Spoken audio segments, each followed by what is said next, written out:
Tudi Citroenov C4 je doletela prenova, kot je pač času in konkurenci primerno. Avtomobil oblikovno še vedno ne izstopa, čeprav ravno to pričakujemo od te francoske znamke, res pa je tudi v razredu, kjer je zadržanost morda celo zaželena.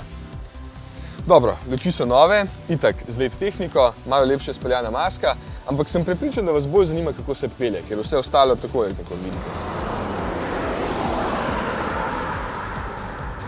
Prijetno je ena beseda, s katero lahko opišem vse skupaj.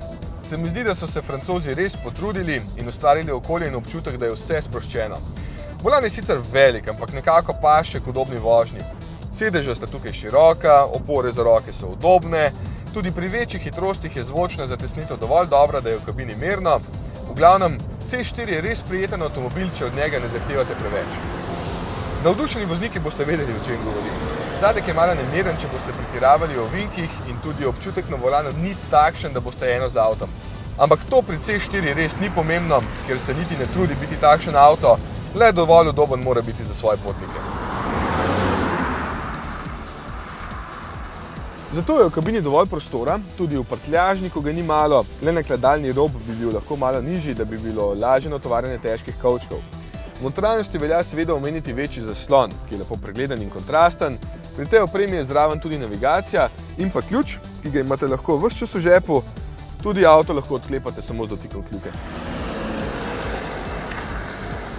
Do določene mere me je navdušil tudi motor, ker je dokaj tih in uglajen za dizla. V bistvu tudi dovolj zmogljiv, če avto ni polno naložen in se ravno vozite v vrhniški klanec na avtocesti.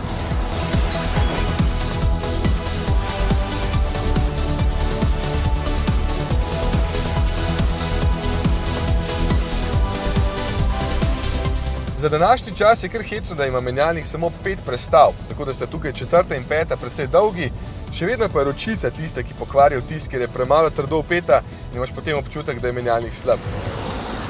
Če je vaša največja hitrost na poti do službe 80 na uro, bo mogoče tudi poraba pod 4 litri, kot obljublja tovarna. Na našem testu pa se ves čas vrtijo okrog 6, ker se vozimo še v mestu in na avtocesti. Zato ni nič posebnega na tem področju, v bistvu sem pričakoval manj, ker naj bi bil ta motor še posebej varčen. Je pa s tehnologijo Blue HDI čist. Niti cenovno C4 ne izstopa. Z bogato opremo Shine in nekaj dodatki bi vas prišel po ceniku 23 000 evrov, tako da se ne bo težko odločiti. Če iščete udobje in sproščeno vožnjo, je to kar to.